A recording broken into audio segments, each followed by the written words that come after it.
dia melihat seekor tikus dan dia menjerit, "Mickey, Mickey!" Tapi regardless, mereka hidup bahagia. Ada pernyataan dari salah satu sutradaranya Frozen.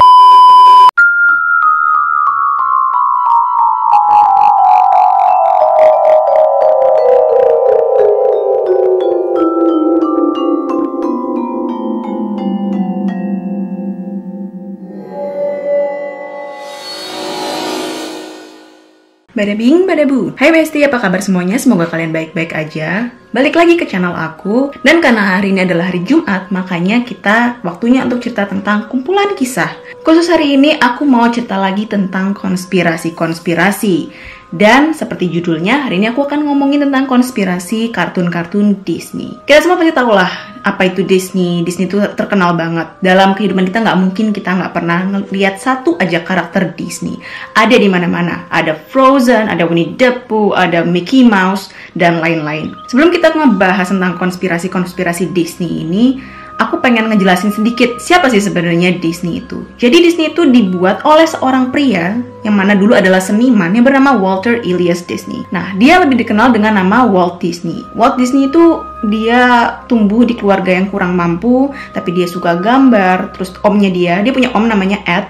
Nah, omnya ini tuh kayak menyokong dia, "Ayo kalau kamu suka gambar, kamu lanjutin lah bakat kamu itu." Dari kecil juga Walt Disney ini suka temenan sama binatang. Makanya itu yang menjelaskan kenapa kebanyakan kartun-kartun Disney itu adalah binatang tokohnya. Jadi Walt Disney itu mengembangkan talentanya sebagai seorang seniman ya, di mana dia suka menggambar. Dan hal tersebut dia lakukan sampai dia dewasa, di mana nanti dia habis itu menikah. Dan ternyata istrinya inilah yang memberikan inspirasi gimana akhirnya dia bisa membangun Disney sampai sebesar sekarang. Jadi waktu itu istrinya yang bernama Lillian, dia lagi jemur pakaian, dia melihat seekor tikus dan dia menjerit, "Mickey, Mickey!" Nah, dari situlah karakter Mickey berasal dan dari situlah Disney pun berasal. Dari mana aku bisa tahu? Ya, aku ada bukunya. Jadi aku dulu baca tentang kayak perjalanan Disney. Dan ini amazing banget. Setahu aku di Netflix juga ada ceritanya tentang biografinya Walt Disney. Kalau kalian mau nonton. Disney itu kan besar banget ya. Mereka nggak cuma punya kartun. Mereka juga punya Pixar. Mereka juga beli Marvel. Mereka punya Disneyland. Mereka punya Disney Plus dan lain-lain sebagainya. Dan kartun-kartunnya Disney itu tokohnya ada banyak banget. Ada bejibun. Maka dari itulah yang membuat fans tuh pada mikir, apakah ada keterkaitan satu sama lain antara satu kartun dengan kartun yang lain? Nah, inilah yang kita pengen bahas hari ini. Tapi sebelum kita mulai penjelasan hari ini, jangan lupa kalian like dan subscribe video ini. Dan jangan lupa nyalain lonceng di bawah supaya kalian gak ketinggalan.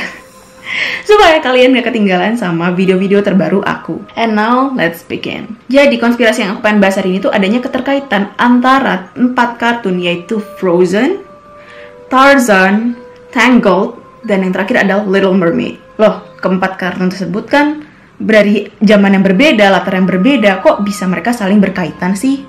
Jadi gini, aku mau ngebahas satu-satu dari kartun tersebut. Pertama, aku mau ngebahas Frozen. Buat kalian yang gak familiar sama Frozen, mungkin karena akan lebih familiar dengan lagu yang Do You Wanna Build a Snowman? Nah, itu tuh lagunya Frozen. Jadi Frozen itu menceritakan tentang kakak beradik yang bernama Elsa dan Anna. Jadi mereka berdua itu adalah putri dari kerajaan Arendelle. Nah, si Elsa ini tuh punya kekuatan ajaib di mana dia bisa membuat dan mengontrol es dan salju. Suatu hari, pernahlah nggak sengaja Elsa ini menyakiti Anna, si adiknya itu, dengan kekuatan yang dia punya. Akhirnya dua putri ini diasingkan ke tempat yang lain supaya masyarakat tuh nggak tahu dan nge-bash keluarga tersebut. Nah, selama si Elsa dan Anna tuh tinggal berdua, Elsa tuh nggak mau diajak main sama Anna karena dia nggak mau menyakiti Anna lagi. Tapi regardless, mereka hidup bahagia. Suatu hari, Raja dan Ratu, orang tuanya Anna dan Elsa ini, mereka mau pergi kondangan. Mereka mau pergi ke pernikahan kerabat mereka di tempat yang lain, di negara lain, ya berarti mereka kondangan ya. Dan mereka itu ternyata meninggal karena kapalnya tuh kecelakaan di tengah lautan. Maka dari itu, pas umur 21 tahun, akhirnya Elsa menggantikan posisi ayahnya sebagai ratu untuk kerajaan Arendelle. Nah, sampai situ ya, sisanya kalian bisa tonton sendiri. By the way, cerita Frozen ini berlatar belakang di Norway ya. Jadi kerajaan ini tuh ada di Norway. Kedua, aku mau ngebahas tentang Tangled, di mana ada seorang gadis yang bernama Rapunzel. Dia punya rambut panjang banget, dari kecil nggak pernah dipotong rambutnya, dan dia tinggal berdua di kastil sama ibunya. Tapi Parahnya si Rapunzel ini cuma dikunci di suatu menara dan dia nggak boleh keluar, nggak boleh kemana-mana. Ibunya tuh ngurung Rapunzel dengan alasan, oh di luar sana banyak orang jahat, orang-orang bakal banyak yang memanfaatkan kamu, apalagi kamu tahu kamu punya rambut panjang ajaib. Padahal sebenarnya yang memanfaatkan Rapunzel adalah ibunya sendiri. Jadi ibunya itu bukan ibunya, dia adalah seorang penyihir yang menculik Rapunzel dari kerajaan. Jadi sebenarnya Rapunzel ini adalah putri raja, diculik supaya dia bisa menggunakan rambutnya Rapunzel supaya awet muda. Kasihan ya, jadi sebenarnya Rapunzel adalah putri raja. Nah sebenarnya Rapunzel ini tuh dia juga sebenarnya bahagia lah, bersyukur dengan kehidupannya dia. Cuma dia tuh kesel karena nggak boleh keluar, padahal dia tuh pengen banget pergi ke satu festival ini yang dimana diadakan oleh kerajaan, yaitu Festival Lentera. Festival Lentera ini tuh diadakan setiap tahun sama kerajaan karena mereka pengen memperingati putri mereka yang hilang, yang mana adalah Rapunzel. Akhirnya suatu hari Rapunzel berhasil kabur dari menaranya dengan bantuan seorang pria yang bernama Flynn, yang ternyata adalah kriminal, copet pasar, dan sebenarnya nama aslinya adalah Eugene. Akhirnya seperti film-film princess lainnya, si Rapunzel ini berhasil mengalahkan si nenek sihir, terus dia menikah sama Eugene, dia balik lagi sama keluarganya, dan dia memotong rambutnya dari yang panjang banget dan super ajaib itu jadi pendek banget, dan rambutnya yang tadinya warnanya pirang jadi warna coklat. By the way, untuk Tangled ini mereka berlatarkan di Jerman. Ketiga, tentang Tarzan. Jadi Tarzan itu adalah manusia. Tarzan ini manusia. Orang tuanya itu melakukan perjalanan, tapi kapalnya mereka kecelakaan. Orang tuanya ini hanyut sampai terdampar ke suatu pulau. Nah, di pulau ini mereka mikir, oke, kita nggak akan bisa balik lagi ke rumah kita. Gimana kalau kita make the most of it? Gimana kita kayak yaudah menjalani hidup aja di sini? Dan akhirnya mereka bikin rumah pohon, istrinya pun hamil, terus keluarlah Tarzan sebagai anak mereka. Dan sayangnya Tarzan harus jadi yatim piatu karena orang tuanya dimakan sama leopard. Sampailah pada suatu hari Tarzan ini ditemukan sama seekor gorila dan akhirnya Tarzan diasuh sebagaimana anaknya sendiri. Dan cerita yang terakhir adalah Little Mermaid, atau yang kalian lebih kenal dengan Ariel, dimana Ariel itu adalah putri kerajaan ya, dia putri duyung, putri kerajaan. Dia bukan benci sih, dia bosen ya namanya tinggal di bawah laut. Dia pengen di luar, dia pengen kehidupan manusia karena menurut dia kehidupan manusia itu fascinating, sangat mengagumkan. Dia pengen punya kaki, dia pengen jalan-jalan, dan manusia itu pengalamannya lebih seru aja dibanding dengan kehidupannya di bawah laut. Makanya dia sering banget kayak menelusuri kapal-kapal yang karam. Dia mau lihat apa-apa aja sih yang dipunyain sama manusia, artefak-artefak manusia, tulang belulang, dan lain-lain. Sekepo itu, dan suatu hari ini kebetulan Ariel tuh menyelamatkan seorang manusia yang mana dia adalah seorang pangeran yang bernama Eric. Dia jatuh cinta, terus akhirnya dia datanglah ke penyihir nih si Ariel. Dia bilang, boleh nggak tolong kasih aku kaki? Aku pengen banget jadi manusia. Aku pengen menemukan cinta sejatiku. Oke, aku bisa kasih kamu kaki, tapi kita barter ya. Kamu kasih aku suara kamu. Terus akhirnya yaudah si Ariel tuh kasih suaranya dia. Terus habis itu Ariel punya kaki, dia berusaha untuk mengejar cinta sejatinya. Dan si penyihir ini tuh sebenarnya ngomong kalau dalam 3 hari kalau si cowok ini, si pangeran ini nggak cium kamu, kamu akan jadi buih-buih di lautan, kamu akan mati. Ariel akhirnya udah mengejar cinta sejatinya, terus dia hampir dicium di hari kedua, dan si penyihir itu marah. Wah, kalau misalnya dia berhasil, gue bakal kehilangan suaranya Ariel nih. Akhirnya dia menyamar menjadi seorang perempuan yang cantik. Dia menggoda si pangeran ini. Dan akhirnya pangeran ini juga jadi jatuh cinta sama si cewek baru ini, yang mana adalah seorang penyihir. Terus mereka mau menikah lah, dan lain-lain. Tapi pada akhirnya si pangeran tersebut dikasih tahu lah sama hewan-hewan yang mana adalah temannya Ariel. Sempet ayahnya Ariel tuh kayak, yaudah aku mau gantiin posisinya Ariel, aku aja yang dikutuk. Ariel biarin bebas jadi putri duyung lagi.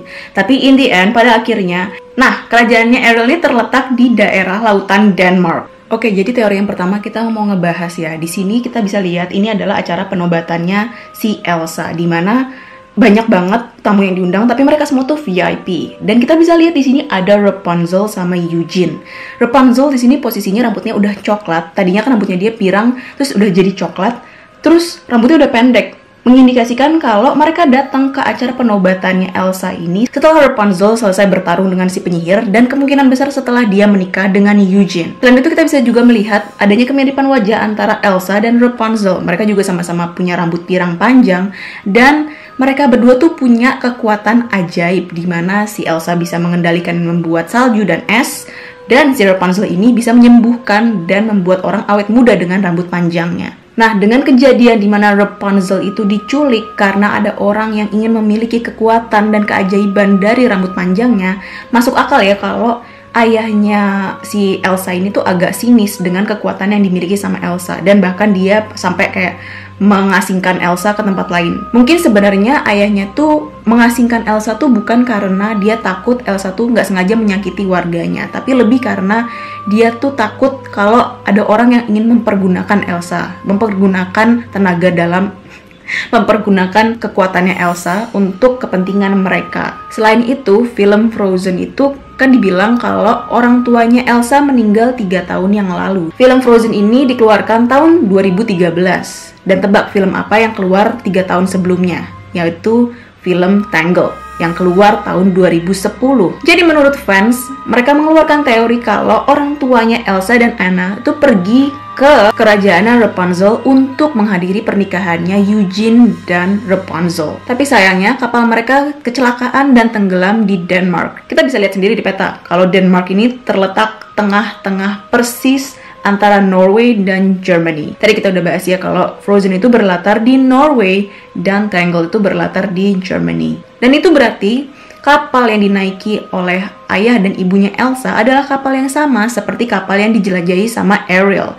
Karena seperti yang kita tahu, kalau kerajaannya Ariel ini terletak di lautan dekat dengan Denmark. Dan yang lebih mengejutkan lagi, ada pernyataan dari salah satu sutradaranya Frozen yang mana adalah Chris Buck. Dia bilang kalau sebenarnya orang tuanya Elsa dan Anna tuh nggak mati. Jadi abis kecelakaan mereka masih hidup. Bahkan Chris Buck sendiri bilang kalau orang tuanya itu terdampar di suatu pulau. Terus mereka punya anak laki-laki, mereka membangun kehidupan di sana sebelum akhirnya mereka mati dimakan leopard. Dan kita familiar banget sama plot itu karena itu adalah plotnya Tarzan. Dan membuat Tarzan itu adiknya Elsa dan Anna. Oh my god, aku nggak siap sama teori ini. Bukan teori yang serem atau gimana-gimana, cuma rasanya kayak masuk akal, tapi nggak masuk akal juga. Aku mungkin lebih percaya teori di mana Elsa dan Anna itu masih satu darah dengan Tarzan. Itu karena didukung sama si sutradaranya Frozen ini. Dia menyebutkan plot yang sama seperti plotnya Tarzan. Aku nggak tahu apakah ini gimmick ya. Sutradara tersebut memberikan penjelasan cuma untuk naikin ratingnya Frozen, ataukah emang benar, ataukah memang mereka sengaja bikin kayak plot seperti itu. Karena dia menjelaskan hal tersebut di sesi tanya jawabnya Reddit, jadi simpang siur ya bener atau enggaknya. Ini bukan kayak acara resminya Disney terus dia bilang hal tersebut. Jadi kita nggak tahu kebenarannya seperti apa. Gimana menurut kalian? Kalian lebih percaya teori yang mana? Kalian percaya teori 4-4-nya atau kalian lebih percaya salah satu dari teori tersebut? Komen di bawah. Itu aja untuk hari ini. Kalau kalian suka cerita hari ini, jangan lupa like, subscribe, dan follow aku di Instagram di @monicarajalele. And I'll see you on my next video. Bye!